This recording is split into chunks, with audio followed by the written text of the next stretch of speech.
आज हम और आप जिनसे रूबरू होने जा रहे हैं उनका स्केच कुछ इस तरह है। महिला है, पॉलिटिशियन है, बहुत तेज तर्रार, दबंग और जोशीले भाषणों की वजह से हमेशा सुर्खियों में रहती हैं। लोग कहते हैं कि जहां भी जाती हैं या तो विवाद इनका इंतजार कर रहे होते हैं या ये विवादों का। काम दलितों, पिछड़ों तथा अल्पसंख्यकों की मसीहाई के दावे करना और नाम मायावती। बहुजन समाज पार्टी की महासचिव और राज्यसभा सदस्य कुमारी मायावती का जन्म 15 जनवरी 1956 में हुआ। उनके पिता प्रभुदास टेलीकम्युनिकेशंस डिपार्टमेंट में नौकरी करते थे। 8 भाई बहनों में मायावती दूसरे स्थान पर आती हैं। मायावती ने 1976 में दिल्ली विश्वविद्यालय के लॉ फैकल्टी में दाखिला लिया और साथ ही हायर सेकेंडरी स्कूल में टीचर की नौकरी करने लगीं। 1977 में कांशीराम के संपर्क में आईं और तभी से उनका राजनीतिक जीवन शुरू हो गया।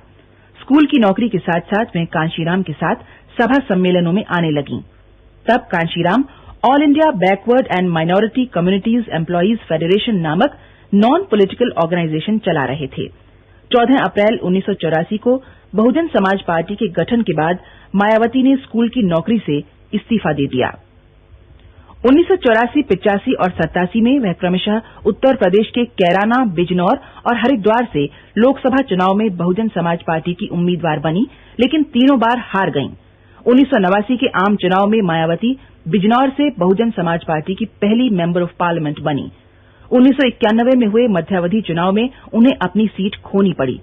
इस बीच कांशीराम ने उन्हें पार्टी महासचिव बना दिया। 1994 में वे उत्तर प्रदेश से राज्यसभा सदस्य बनी। फिलहाल मायावती बहुजन समाज पार्टी में कांशीराम के बाद नंबर 2 की हैसियत में हैं।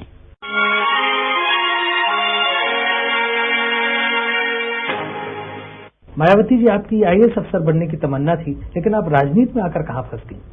ऐसा है, मेरे फादर की दिल्ली तमन्ना थी कि मैं आईएएस ऑफिसर बनूं और गरीब और मजलूमों की सेवा करूं। तो उसी दौरान 1977 में मेरी मुलाकात बहुजन समाज पार्टी के राष्ट्रीय अध्यक्ष मान्यवर कांशीराम जी से हुई। तो मान्यवर कांशीराम जी को मैंने कहा कि भाई मैं ये राजनीति और ये समाजवाद के चक्कर में मैं नहीं पड़ने वाली, मैं अपने लोगों की सेवा करना चाहती हूँ, लेकिन तो मैं कलेक्टर बनकर करना चाहती हूँ, मैं आईएएस की तैयारी में लग रही हूँ। तो तब मान्यवर कांशीराम जी ने कहा मुझसे कि भाई आप आईएएस बनकर अपने लोगों की सेवा नहीं कर सकती। क्यों नहीं कर सकती? क्योंकि जिस पार्टी की सरकार होती है तो जो आईएएस ऑफिसर्स होते हैं उसके मुताबिक काम करते हैं।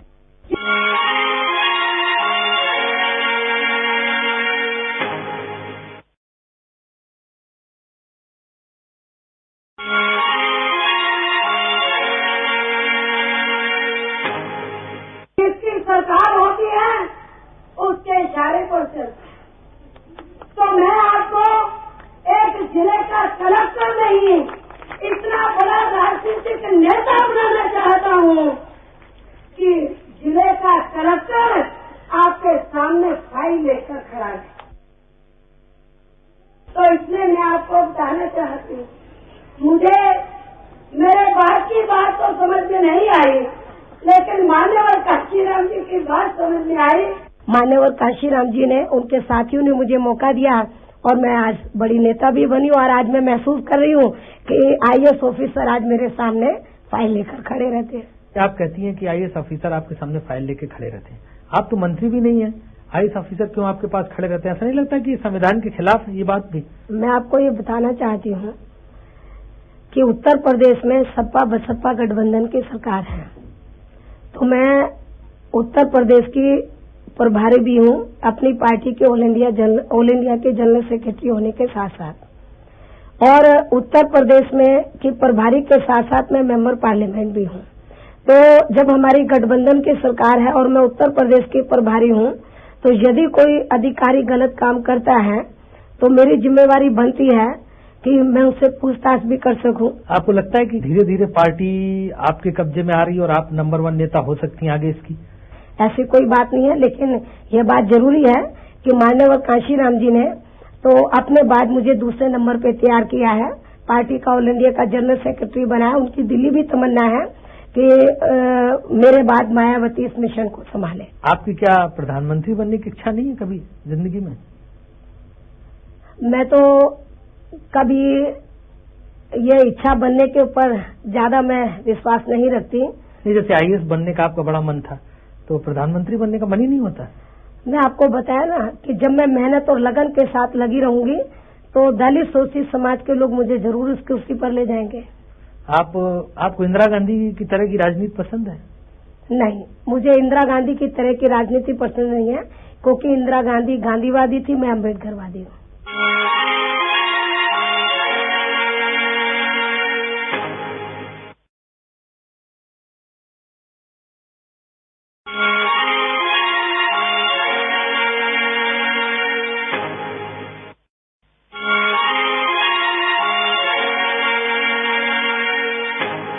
बीएसपी की इस फायर ब्रांड महिला नेता की एक सिफत है, या तो लोग उनके घनघोर विरोधी हैं या उनके घनघोर समर्थक।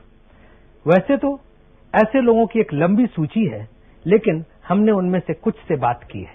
मैं इतना ही कह सकता हूं कि राजनीति की सफेद चादर पर जैसे कोई दाग लग जाए, मायावती जी ने जो कुछ अभी तक किया है कुछ वैसे ही है। प्रमोद तिवारी इतना लालची है कि उसने अपनी पार्टी के डिसिप्लिन को तोड़कर तो सरकार के उन्होंने फायदे प्राप्त किए, और जो एक मिनिस्ट्री का दर्जा था तो वो भी उसने हासिल किया। मतलब तो मैं समझती हूँ कि उससे बड़ी तो मैं जो मेरे बारे में एलिगेशन लगा रहा उससे ज्यादा तो मैं नहीं हूँ। हम मायावती को नेता ही नहीं मानते तो उस पर हम क्यों कमेंट करेंगे। माइनस काशीराम जीरो है वो सब जीरो बल्ब है। कहीं से स्विच जहां होता है ना, स्विच को आप ऑन कीजिए, ऑफ कीजिएगा ना, कि बल्ब को देखते रहिएगा। रामविलास पासवान जो मेरे बारे में कहते हैं कि भी मैं मायावती को नेता मानने के लिए तैयार नहीं, तो उसके बारे में तो हरिद्वार में जो 1987 में बाई इलेक्शन हुआ था लोकसभा की सीट पर, तो हरिद्वार की जनता ने बता दिया कि मायावती बड़ी नेता है या श्री रामविलास पासवान बड़ा नेता है।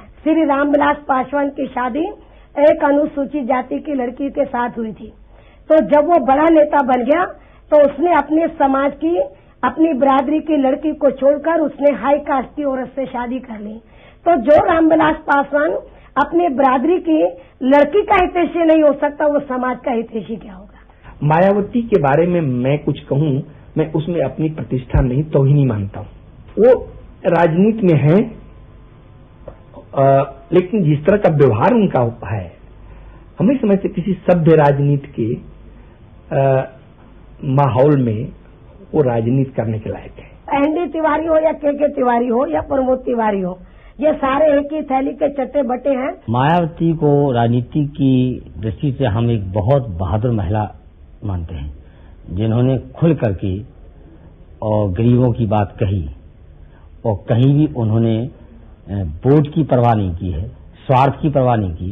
एकदम स्पष्टवादिता और अन्याय के प्रति घृणा, अन्याय के प्रति घृणा और अन्याय को उजागर करने की क्षमता, इतना मैंने पाया है। मायावती सही माने में न तो नेता है, न तो नेतृत्व के गुण है, और मैं समझता हूं कि कांशीराम उसको जबरदस्ती आगे बढ़ा रहे हैं, और अकल न होने के नाते ही वो कांशीराम का हथियार बनकर के काम कर रही है। और मैं समझता हूं कि जैसे अगर ये मायावती को कांशीराम निकाल दे तो कांशीराम और उनकी बहुजन समाज पार्टी को फायदा होगा, कोई नुकसान नहीं होगा। जिनके साथ मिलकर मूवमेंट को बनाना है, मूवमेंट को चलाना है, तो वो रिलेशनशिप में वो एक डोमिनेंट सा रोल अदा करना चाहती है। तो इसलिए कई बार ऐसा देखा गया है कि उनको जो विलिंग कोऑपरेशन है, जो अपने अंदर की आवाज से जो साथी हैं, जो कोलीग हैं, मिलकर काम करते हैं, तो उसमें कमी आ जाती है। अगर वो चीज दूर हो जाए तो उसमें बड़ा भारी इम्प्रूवमेंट हो सकता है।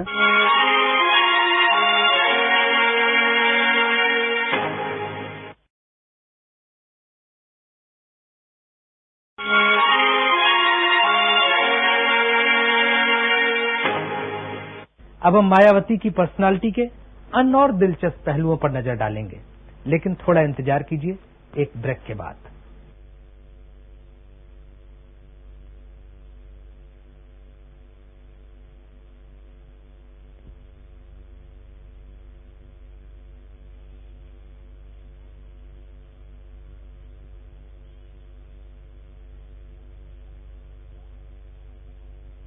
पप्पी दो बुआ को, चलो जल्दी करो। नहीं, और देखो फोटो आएगा फिर। पप्पी दो बुआ को, जल्दी दो, जल्दी जल्दी बुआ को देंगे। फ्रॉम द चाइल्डहुड इसको बोलने का, स्पीच देने का, सुनने का बहुत शौक था और इसी वजह से इसका रुझान रहा कि मैं स्टेज पे बोलूं। हम सलाह देते थे कि इस तौर से बोलो, कि कैसे बोलना कैसे नहीं बोलना, क्योंकि हमें मालूम था कि ये आगे चल के ये लीडर भी बन सकती है। एक दफे जब हम घर थे यानी अपने दिल्ली में आए हुए थे तो ये 2-2.5 वर्ष की थी, 2 वर्ष की। तो मैं एक बुलाया सामान खाने के लिए, केले, और वो केले लाके मैंने इनको सबको दे दिया, अपने पिताजी को, इनकी मम्मी को, इसको, इसकी बड़ी बहन को। जब दे दिया उसके बाद इसने अपने आप वो जो बचे केले उनमें से वो भी खा लिए और कहा कि मैं चाचा जी डाकू बन गया हूं। मैं ये नहीं बदला कि मैंने केले खा लिए। मैं बोले भाई मैंने शायद मजाक कर रही है, बच्चा ही तो यूं कहे मैं डाकू हो गया हूं। जब हमने सुबह वो बोले सुबह हम खाएंगे वो केले, जब हमने सुबह खाया हम बोले वो केले कहाँ, तो कहने लगे वो तो मैंने रात ही खा लिया, इसलिए मैंने कहा कि मैं डाकू बन गया। तो परिवार के लिए आपने कुछ किया राजनीति में? आप यहाँ तक मैं आपको बताया ना, यदि मुझे अपने रिश्ते नातों और परिवार के लिए कुछ करना होता तो फिर मुझे शादी करके अपनी गृहस्थ बना लेनी चाहिए थी। आपने शादी क्यों नहीं की? मैं ये महसूस करती थी कि ये जो सामाजिक जो काम है, सामाजिक जो जिस परिवर्तन के हम लोग लड़ाई लड़े हैं, तो ये इतना कठिन काम है। यदि मैं गृहस्थ में चली गई या शादी विवाह के चक्कर में पड़ गई तो जिस मेहनत और लगन के साथ मैं अपने लोगों को मंजिल पर पहुंचाना चाहती हूँ, वो मैं उस मेहनत और लगन के साथ मैं लोगों को मंजिल पर नहीं पहुंचा पाऊंगी। अब तो काफी खड़ा कर लिया, अब शादी अभी नहीं खड़ा हुआ। अभी जब तक सेंट्रल की सरकार हमारे हाथ में नहीं आएगी, प्रदेशों की सरकार हमारे हाथ में नहीं आएगी, तो जब तक किधर पूरा हुआ है। केंद्र सरकार की सरकार आने के बाद शादी करेंगे? अगर नहीं, शादी देखो, शादी कोई जरूरी है? ये कोई राजनीति का कोई अंग है? ये तो आदमी की अपनी इच्छा के ऊपर डिपेंड करता है। कोई आदमी जो है, मैं ये शादी विवाह के चक्कर में मैं आपको क्यों बताया, मैं जिद्दी किस्म की लड़की हूँ।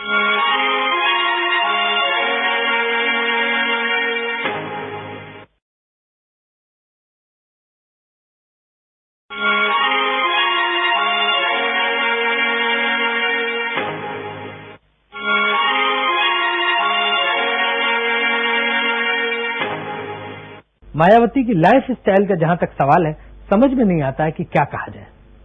गरीबों की एक छोटी सी बस्ती से जिंदगी शुरू करके आज वह मेंबर ऑफ पार्लियामेंट की कोठी में है और एक अच्छी जिंदगी जीने की उनमें ललक है। उन्हें बागवानी का बहुत शौक है और साथ ही अच्छी गाड़ियों में घूमने का भी।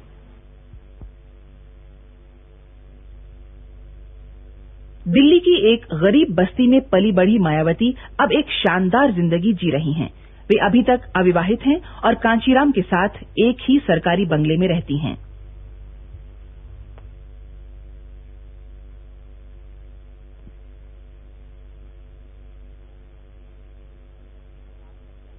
ये कांशीराम जी से और आपका क्या संबंध है, क्या रिश्ता है? मान्यवर कांशीराम जी और मेरा जो रिश्ता है एक गुरु और एक शिष्य की तरह है। जैसे आप उन्हीं के घर में रहती हैं? ऐसा है।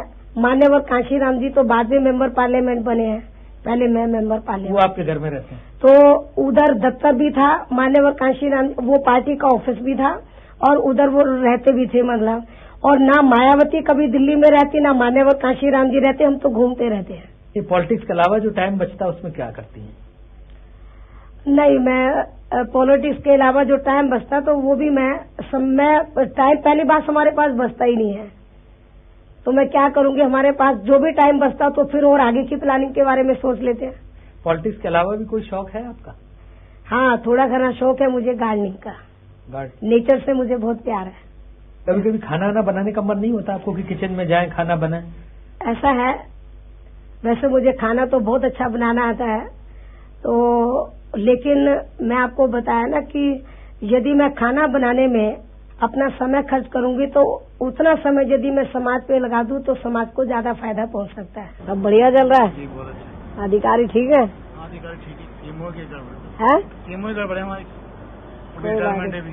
ना, अभी कोई बात नहीं, किसी को वैसे भी तंग नहीं करना चाहिए, रिटायर होने वाला है ना वो।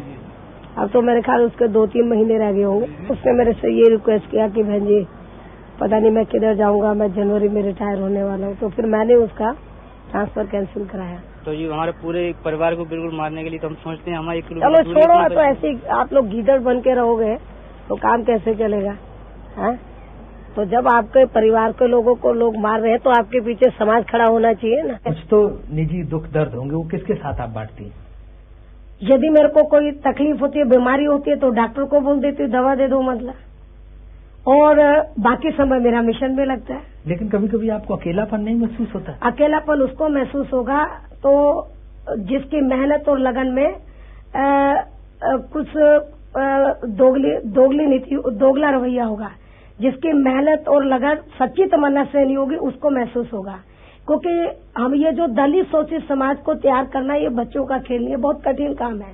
तो मेरा आने का मकसद भी एक साथ ही फिर 2 काम हो जाएंगे। जो मैं हर महीने मीटिंग लेती हूँ तो वो भी हो जाएगा, दूसरा बिहार के मामले में भी मुझे फिर दोबारा नहीं आना पड़ेगा। तो ये जो राजनीतिक क्षेत्र में जो अभी तब्दीली कुछ हो रही है, चहल पहल हो रहा है, तो उसको ध्यान में रखकर यह अचानक प्रोग्राम बनाया गया है। तो कांग्रेस पार्टी ने जो समर्थन वापस लिया है तो उसको ध्यान में रखकर, क्योंकि हमारी सरकार है, गठबंधन की सरकार है। हेलो, हाँ जय जी, हाँ बोलो। अच्छा हो गए, ऑर्डर आ गए?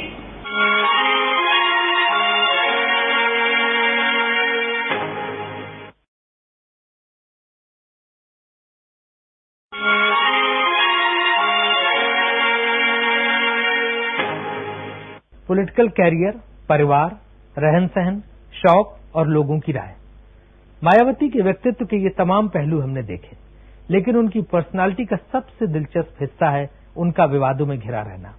क्या उनके इर्द गिर्द ये विवाद अनायास आ जाते हैं या खुद को पॉपुलर करने के लिए वो ऐसे हथकंडे का इस्तेमाल करती हैं कि कंट्रोवर्सी खड़ी हो जाए?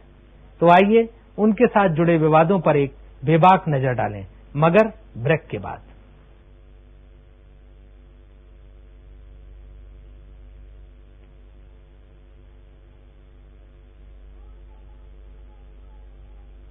कौन से गांधी जी के अधूरे सपनों को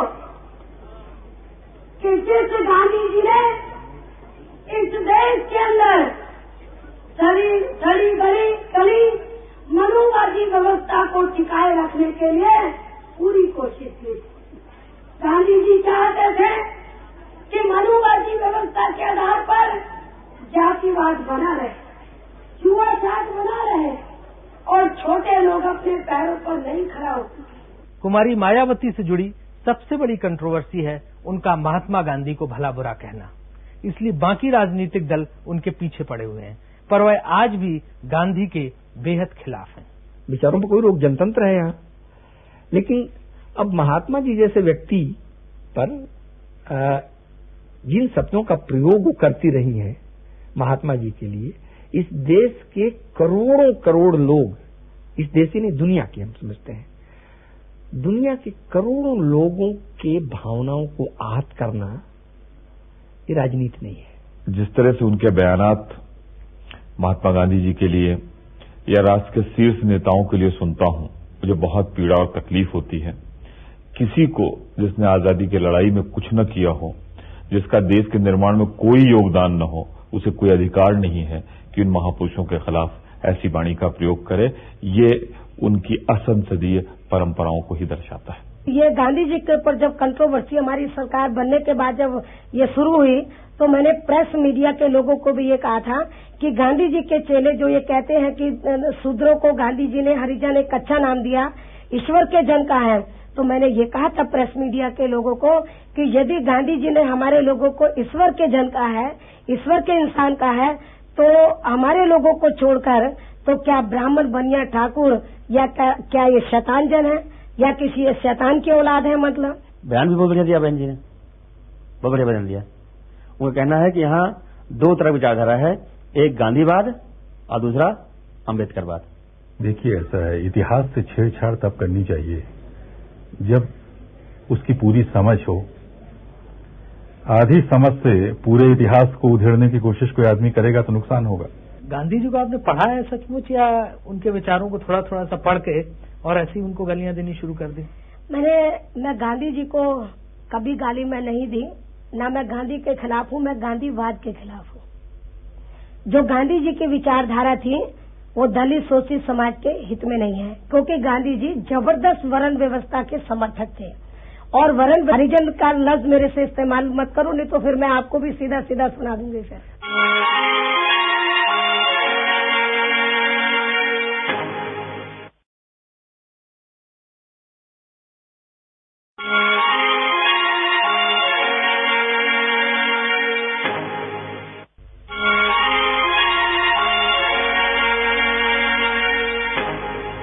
अब मायावती के विरोधी उन्हें तानाशाह तक कहते हैं। उनका मानना है कि उनकी नजर जिस पर टेढ़ी हो जाए उसे मंत्री से संतरी बनाने में देर नहीं लगती है। मायावती तो वो हाथी है, पोरस की हाथी, पोरस की हाथी जिसने अपनी सेना को रौंदने का काम किया था। तो मायावती बहुजन समाज पार्टी कांचीराम की वो हाथी है जो अपनी बहुजन समाज पार्टी की सेना को ही रौंदने का काम कर रही है। कहते हैं कि जो तानाशाही की प्रवृत्ति आपके अंदर है उसकी वजह ये कि कांचीराम जी ने आपको सिर पर चढ़ा रखा है कि आप पार्टी को पूरी जेब में रखने चाहती हैं। ऐसा है। और जो लोग आपके खिलाफ बोलते हैं उनको टिकने नहीं देती, निकाल देती या निकलवा देती हैं। और कांचीराम जी आपकी मुट्ठी में रहते हैं और जो चाहते हैं आप फैसले करवा देते हैं। और आपका एक डिक्टेटर का रवैया है। ऐसा तो आप लोग यही चाहते हैं कि दलित शोषित समाज में गीदड़ी पैदा हो? आप यही चाहते हैं कि दलित शोषित समाज में गीदड़ पैदा हो?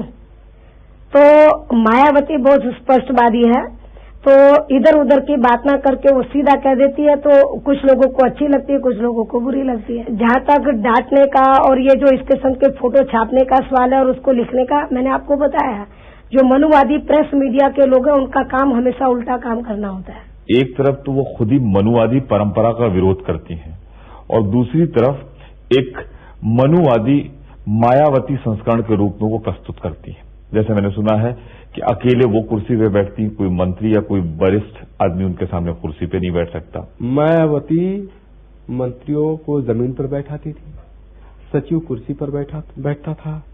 मायावती मंत्रियों से अपना पैर छुआती थी, लोग छूते थे। मैंने जमीन पर बैठने से इनकार कर दिया और पैर छूने से इनकार किया। मैंने कहा मैं मुसलमान हूं, मेरे यहाँ पैर छूने का कोई प्रश्न उठता ही नहीं। तो एक टकराव की बातें भी हुई। कहा जाता है कि आप जब जाती हैं लखनऊ तो आपके मंत्री जो हैं जमीन पर बैठते हैं, उनकी हैसियत चपरासी से ज्यादा नहीं होती है और वो आगे पीछे आपके घूमते हैं, आप उनको डांटती हैं, उनके साथ बुरा सलूक करती हैं। ऐसा है, जो हमारे मंत्री हैं वो मुझे अपना बहन मान के चलते हैं। मुझे वो उम्र के हिसाब से नहीं, काबिलियत के हिसाब से वो मुझे अपनी बड़ी बहन मान के चलते हैं। और वो जो नीचे भी बैठते हैं तो एक भाई की हैसियत से बैठते हैं।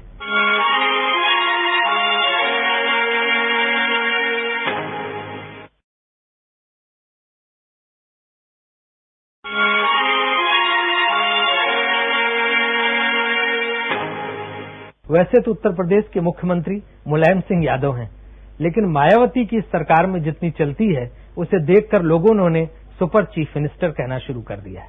तो बादलपुर के लोगों ने सोचा कि जब हमारे गांव की बेटी उत्तर प्रदेश की सुपर चीफ मिनिस्टर है, अखबारों को पढ़कर सोचा इनके मुंह में पानी आया। आपको नहीं लगता कि आप सुपर चीफ मिनिस्टर हैं उत्तर प्रदेश? मैं आपको ये बताना चाहती हूँ, मैं नहीं कहती कि मैं उत्तर प्रदेश की सुपर चीफ मिनिस्टर हूँ। तो मेरे बारे में कौन कहते हैं? जो मनुवादी प्रेस मीडिया के लोग हैं तो वो मेरे बारे में लिखते हैं कि मायावती उत्तर प्रदेश की चीफ मिनिस्टर है। आपको नहीं लगता कि सारे अफसर जब चारों तरफ चक्कर लगाते और सरकार? ऐसा नहीं, तो मैं एक ईमानदार हूँ, मेहनती लड़की हूँ। मतलब यदि हमारी सरकार में कोई जुर्म जाती हुई है और जुल्म जाति करने वाले के खिलाफ यदि एक्शन लेने में ढीलापन रवैया अपनाया गया है तो हमने इस बात को बर्दाश्त नहीं किया, चाहे तो वो अधिकारी हो, तो चाहे वो मंत्रीगण क्यों ना हो, चाहे वो जालिमी क्यों ना हो। लेकिन कहते हैं कि कुछ ज्यादा ही एक्शन ले लिया गया, छोटी छोटी बातों में ऐसा कोई नहीं, तो मैं कोई ज्यादा कह रहा कभी एक्शन मैं नहीं दिलवाती। मायावती पर छोटी छोटी बात पर वरिष्ठ अधिकारियों के तबादले करवा देने के आरोप हैं। पिछले दिनों जब वे उत्तर प्रदेश स्थित अपने पैतृक गांव बादलपुर जा रही थीं, तो उनका मार्गदर्शन कर रही पुलिस गाड़ी का ड्राइवर रास्ता भटक गया। दूसरे ही दिन इस गलती की सजा जिले के एसएसपी को मिली और उनका तबादला हो गया। प्रदेश में ऐसे कई किस्से मशहूर हैं। एक ड्राइवर आपको गलत मिल गया गाजियाबाद में, तो एक एसएसपी आपने हटवा दिया। इस बात मैं आपको ये ड्राइवर रास्ता भूल गया था। मैं आपको ये बताना चाहती हूँ, जब अलीगढ़ जिले में तो नवंबर के महीने में सुल कास्ट की महिलाओं के साथ जब बलात्कार की घटना घटी और उसमें मुझे सुल कास्ट के एसएसपी का जो रोल है वो कुछ ढीलापन नजर आया, उसका रवैया ढीलापन नजर आया, तो मैंने खुद मुख्यमंत्री को कहकर मैंने उसको ये नहीं देखा कि अलीगढ़ का एसएसपी मेरी कम्युनिटी का है, मेरी जाति का है, तो उस समय मैंने उसको एक अधिकारी की हैसियत से देखा और मैंने खुद मुख्यमंत्री को कहा कि एसएसपी को सस्पेंड करना चाहिए। तो जब मैं अपनी बिरादरी के एसएसपी को नहीं छोड़ सकती तो गाजियाबाद के एसएसपी को तो ढीलेपन रवैये के कारण मैं कैसे उसको बख्श दूंगी। ये आरोप है कि मायावती आपकी सरकार के लिए वॉच डॉग की भूमिका में रहती हैं और जगह जगह हस्तक्षेप करती हैं। कहीं हस्तक्षेप नहीं करती हैं, निगाह नहीं रखती हैं आपकी सरकार पे। तो सरकार पर निगाह रखना तो उनका अधिकार है, उनकी सरकार है। दबाव ऐसा नहीं है कि साझा सरकारों में एक दल दूसरे दल पे अन्यत्र न डालता आया हो या आगे नहीं डालेगा, मगर यहाँ कोशिश इस बात की थी कि दबाव डाला भी जाए और ये बताया भी जाए कि हम दबाव डाल रहे हैं। वो दबाव देते ही नहीं, वो तो सही राय देते हैं। राय देना दबाव होता है क्या? जिसकी सरकार हो। अब ये तो आपको मीडिया को समझना चाहिए, जिसकी सरकार है और सरकार में राय नहीं देगी तो सरकार कैसे चलेगी? काशीराम जी से मुख्यमंत्री मुलायम सिंह यादव इतना नहीं डरते हैं जितना आपसे डरते हैं। नहीं, ऐसा नहीं, अभी लोगों की अपनी अपनी सोच हो सकती है। जब वो मेरे से ज्यादा हमारे प्रेसिडेंट से भी डरते हैं। नहीं, पिछले दिनों जब एक रैली की थी आपने लखनऊ में और उस समय लग रहा था कि आप सपोर्ट विड्रॉ कर लेंगी, तो लोग कहते थे कि उस समय जो लोग ये कहते हैं कि भाई मुख्यमंत्री केवल आपसे डरते हैं, मान्यवर कांशीराम जी से नहीं, तो उस समय तो आप खुद देखते कि मुख्यमंत्री तो मेरे साथ साथ वो मान्यवर कांशीराम जी से भी कितने भयभीत थे। उनका गुस्सा उन्होंने शायद पहली बार देखा होगा। इसलिए कि आपने तेवर दिखाए थे ना। नहीं, तेवर नहीं, जो गलत बात है तो उसको तो हम गलत ही कहते हैं।